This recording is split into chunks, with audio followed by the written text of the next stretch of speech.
नमस्कार दोस्तों, आपका स्वागत है हमारे YouTube चैनल जीएस आचार्य में।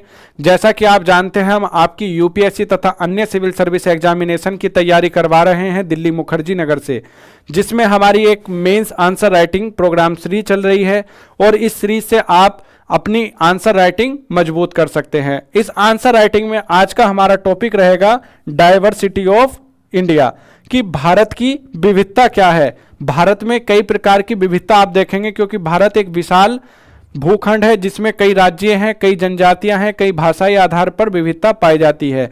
समय, काल और भौगोलिक स्थिति के आधार पर आप कई तरह की विविधता देख सकते हैं। जैसे कि आपने देखा भी होगा कि हमारे देश में जो सबसे प्रथम राज्य का विभाजन किया गया था वह भी भाषा के आधार पर किया गया था, और कई राज्यों के नाम आज भी अगर आप ध्यान से देखेंगे तो उसमें भी भाषा का और उस क्षेत्र का प्रभाव दिखाई देगा। जैसे कि मध्य प्रदेश का नाम आप देखेंगे, गुजरात का नाम देखेंगे, गुजराती भाषा का उसमें भाव है। अगर महाराष्ट्र की बात करें, वहाँ मराठी भाषा की वजह से महाराष्ट्र उसका नाम है। उससे पहले सौराष्ट्र उसका नाम था। गुजरात और महाराष्ट्र एक ही राज्य थे। उसके अलावा अगर आप दक्षिण भारत में जाएंगे तो वहाँ भी कई भिन्न राज्य मिलेंगे। तमिल मिलेगा, वहाँ तमिल भाषा, कन्नड़ कर्नाटक मिलेगा, आंध्र प्रदेश मिलेगा। तो ये कई भाषाओं के आधार पर भी तेलंगाना का जो गठन हुआ वह भी भाषा के आधार पर हुआ।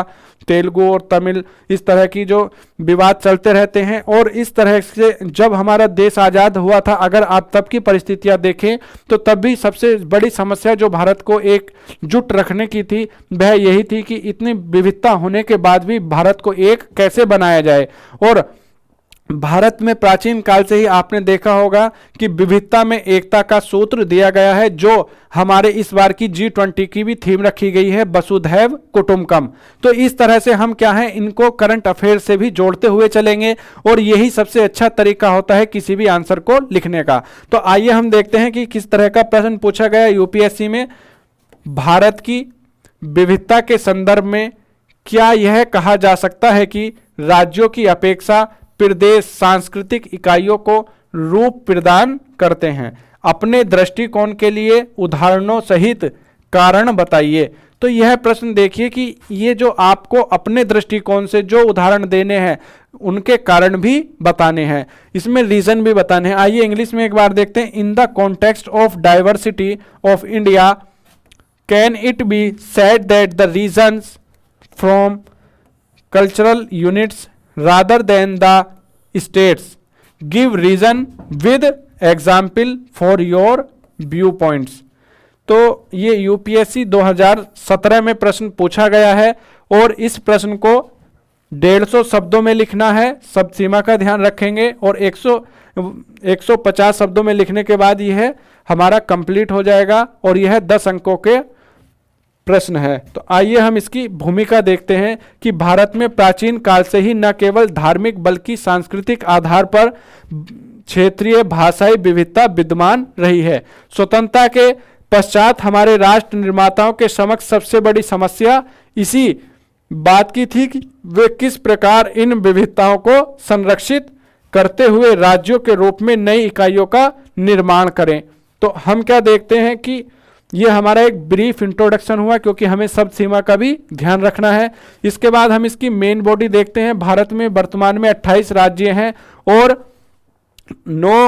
8 केंद्र शासित प्रदेश हैं। तो 36 कुल राज्य हैं। अभी भी इन राज्यों के गठन में यहाँ के निवासियों की भाषाई एकरूपता और सांस्कृतिक मान्यताओं का भी ध्यान रखा गया है।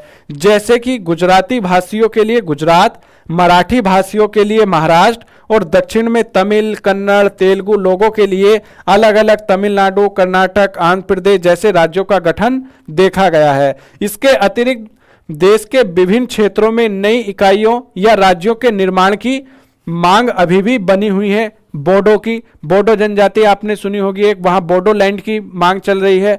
और अगर आप देखेंगे तो एक हमारा यह दर्शाता है यही चीज कि भारत में अभी भी राज्य यानी स्टेट सांस्कृतिक इकाइयों का पूर्ण प्रतिनिधित्व नहीं करते हैं।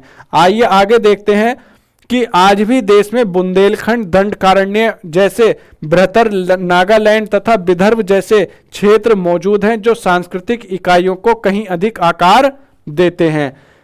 बुंदेलखंड क्षेत्र में जहां 2 राज्य उत्तर प्रदेश और मध्य प्रदेश स्थित हैं, वहीं मध्य प्रदेश के बाद हम देखते हैं दंडकारण्य क्षेत्र में 3 राज्य स्थित हैं, छत्तीसगढ़, उड़ीसा और आंध्र प्रदेश। यह दंडकारण्य क्षेत्र है। और इस प्रकार यह कहना गलत नहीं होगा कि भारत में वर्तमान राज्यों के अलावा भी अनेक क्षेत्र या प्रदेश हैं जो सांस्कृतिक इकाइयों को रूप प्रदान करते हैं, और भारत जैसे विविधतापूर्ण देश में ऐसा होना स्वाभाविक है। जहां ज्यादा विविधता होगी वहां इस तरह के मुद्दे बार बार उठते रहेंगे, तो यह स्वाभाविक है, इसमें कोई भी चिंता की बात नहीं है। हम आशा करते हैं आपको यह प्रश्न अच्छा समझ में आया होगा। इस तरह के अन्य प्रश्न लिखने की आप प्रयास करिए, और लिख करके अगर आपको चेक कराना है तो आप हमें भी सेंड कर सकते हैं। तो आपका इस वीडियो को पूरा देखने के लिए बहुत बहुत धन्यवाद। Thank you.